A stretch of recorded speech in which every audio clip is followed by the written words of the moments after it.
I wanted to put you in a YouTube video today. We're going to make a hand-tied bouquet. We're going to use these huge jumbo daisies, and this will be something that you can like hang on your door, you know, for Easter or anything like that. Really, it could be year-round. It's going to be really cute. Right now, we're going to leave these, they're full length, see what it looks like when we get finished. We're just going to bend them the first of all so that they're facing. So that way whenever we put on your door, the flower itself is actually facing your visitors. Alright, I picked three. We have these here in tons of different colors. We have one that's black and white. We have some that are two-colored, like yellow and orange. We'll spin all three of those. Bunch of different colors. Okay, the first thing we're going to want to do is just kind of make these into somewhat of a bouquet. And I like to do things staggered. I don't like it to be just exact.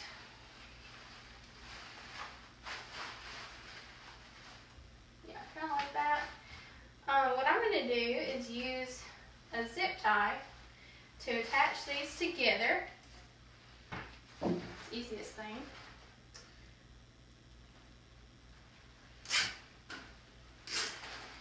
They're nice and tight so they don't move. Now then, we can really just work with them to get them where we want them. Okay, kind of like that. Maybe this one a little bit further.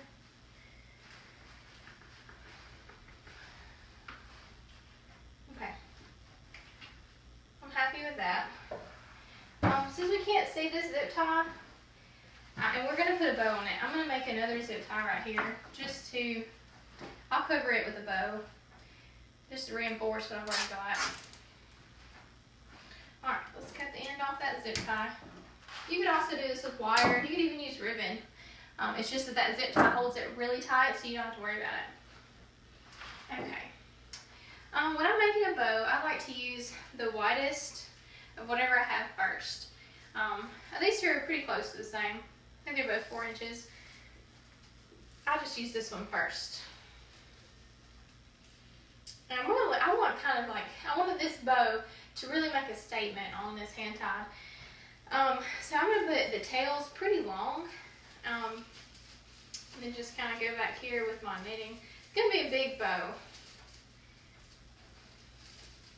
So I'm just leaving my tail, holding my fingers around it, lay this in between my fingers. Just holding it loose, don't hurt my hand, cramping or nothing like that. This bow will actually stand up better if you twist it because it's not wired. So if you twist it, it'll give it a little bit better shape than if you didn't.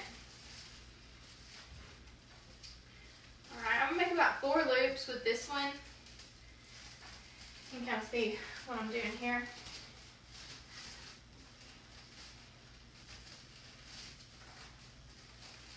Twisting it just to get it the shape I want it. You see how much better that stands up? And this tail, it's pretty long. It's really curly. We'll fix that later. But there's that one. Now if you want, if you're not really experienced bow maker, that's totally fine. If you're not, go ahead and zip tie each one of these. You can do it with just one zip tie for all of these, but really it's easier for you if you just zip tie them separate. That way you can lay it down, you can focus on your next piece. Alright, then this one.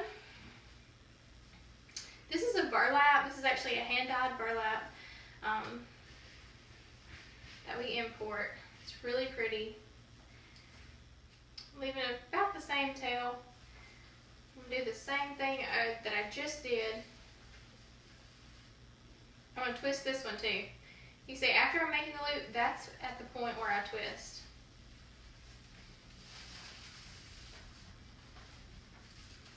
Twisting is not required. You don't necessarily have to on this one.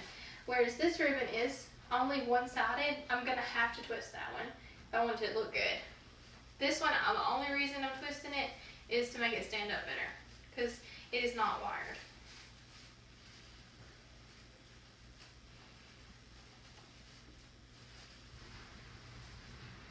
I think I could probably get 3 loops on each side out of what I have here.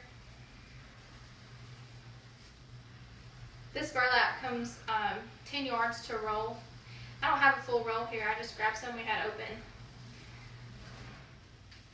Alright, there we go. Now, that's a very pretty tail. Just happened to work out that way, but we're going to zip tie this one too. I'm going to do it a little separate. That way it's a little easier to put them all together.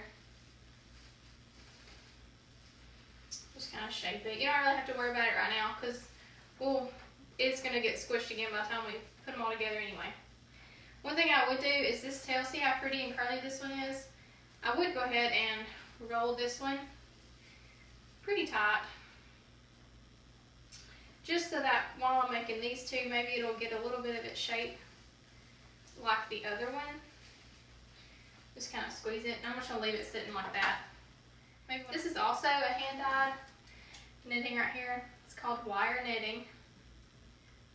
Don't get confused with wired ribbon. The edges of this is wired. This is not. This is just what it's made out of. It's similar to wire. And it is hand-dyed and hand-sewn. I just can't get it apart. There you go. Okay. Little stitch there to hold it together. Alright, we're going to make our tail and do our loops the same way. This one, it holds up really well anyway with its shape. There's no need to twist it unless you just want to.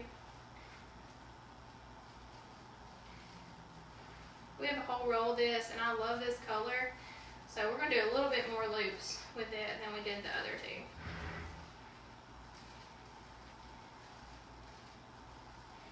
And as I get towards the middle, I've got 3 on each side right now. I'm actually going to make the next one a little smaller. See how they're a little bit smaller than the ones before it?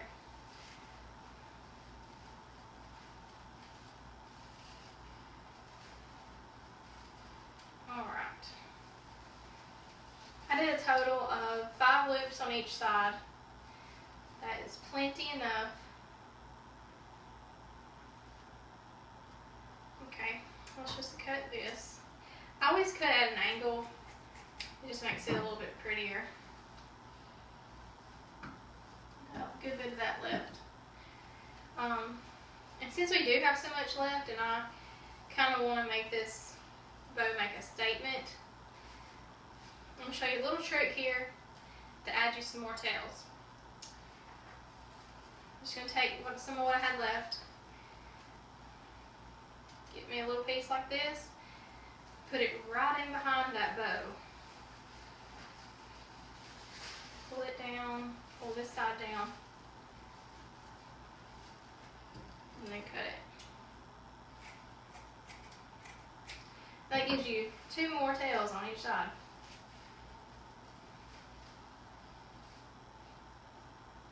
Very easy, little trick.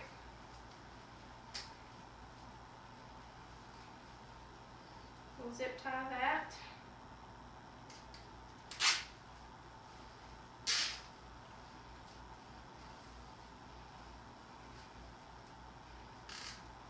Okay. Like I said, don't really worry about fluffing it too much now. Sometimes you can't help it, but we'll worry about that when we get it all together. Okay.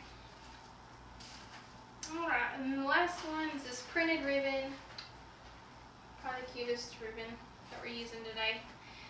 This one, hold your tail, okay? Get your loop going. I'm gonna make it hardly as big as the others. This is the point where you twist. Okay, see how if I just make a loop, see how it's backwards? So what I'm gonna do is just twist it just like that. And now when I loop back, it's fine. And I'm gonna do that again.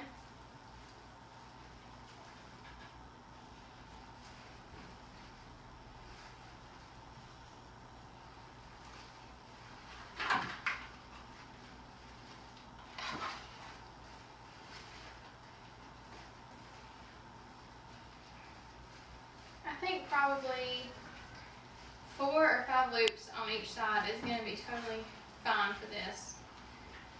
We've got a pretty big bow going. But I can tell you what I am going to do is add more tails. Just like I did with the pink wired knitting. If it's easier for you to cut it like this, you can. Just lay it out, kind of however long you think you're going to need it. Go ahead and cut you a piece off and just lay it behind there.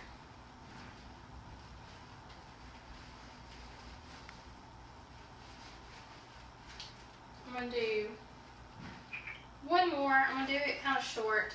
You see, I feel like I need something like right here, kind of shorter.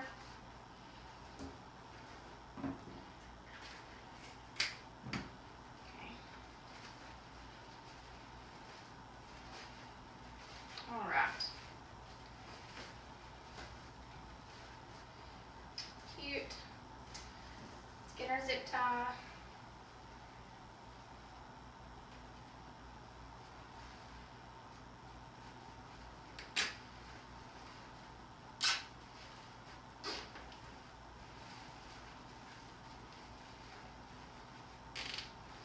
Alright, one last thing I do want to do, and I don't do this for every bow, just kind of whatever I think it will look best. On this one, I think it would look great on it. On the tails, I'm going to add a little bit more elegance to them. What I'm going to do is take it, fold it in half. I'm going to cut a downward V shape, and it makes it look like that. Just V's those tails, makes them look a little bit more elegant than just a slant.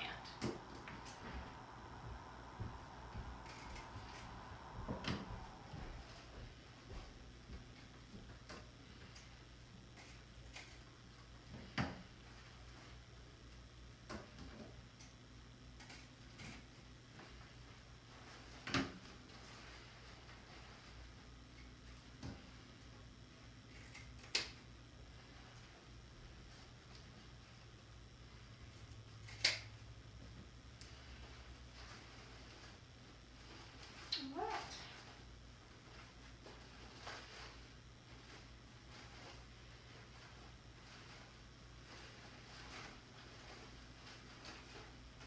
There's that one. We're going to cut the rest of the zip tie off back here. Alright, we're going to do those with that with all of them.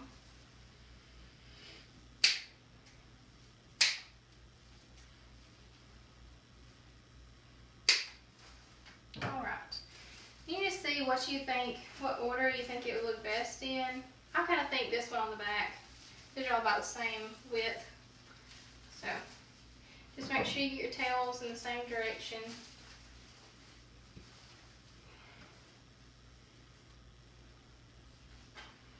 Okay, and this one where we left it rolled up, and that did help it. You see how it matches the other one better now?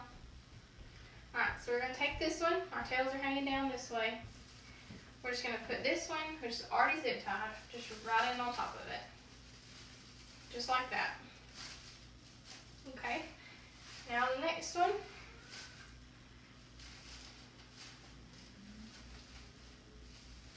We'll get this pink one. Put it right in on top of the netting.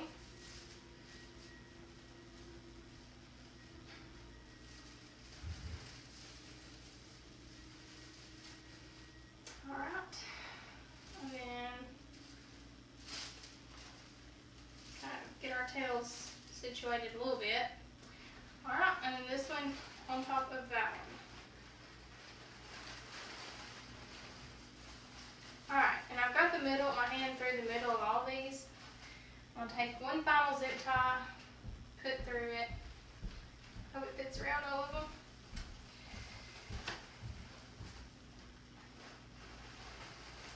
This one I said don't worry too much about fluffing it because it's going to get messed up again before you get done. Alright. Got it around them. After they just fit. That'd be great. Alright. Got it. That's a pretty big bow. But like I said, it's a simple door hanger, so you want to kind of make your bow make a statement.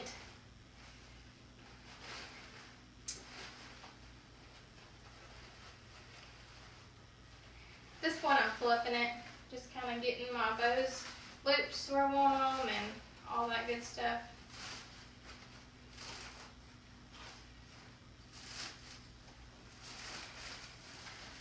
Don't leave out the top. Make sure you pull some loops around to the top.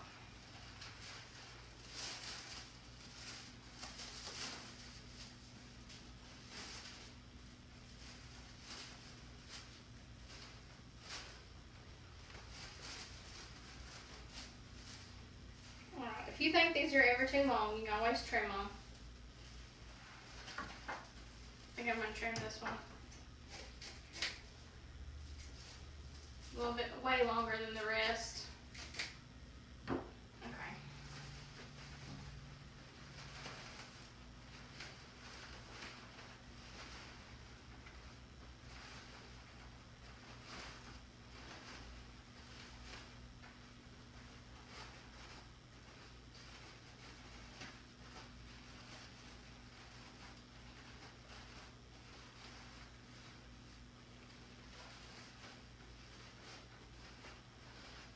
So there's your bow. And we're going to put it on here. That's kind of how it's going to look. So get a zip tie. I'm going to loop it through back here.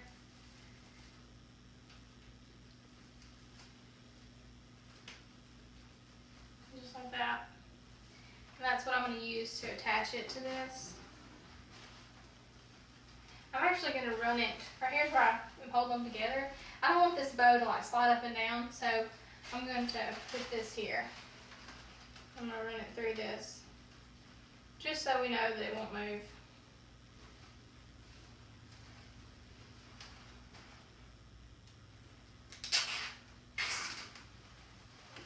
Alright, so there you go. Once you get on your door, you can kind of fluff it how you want.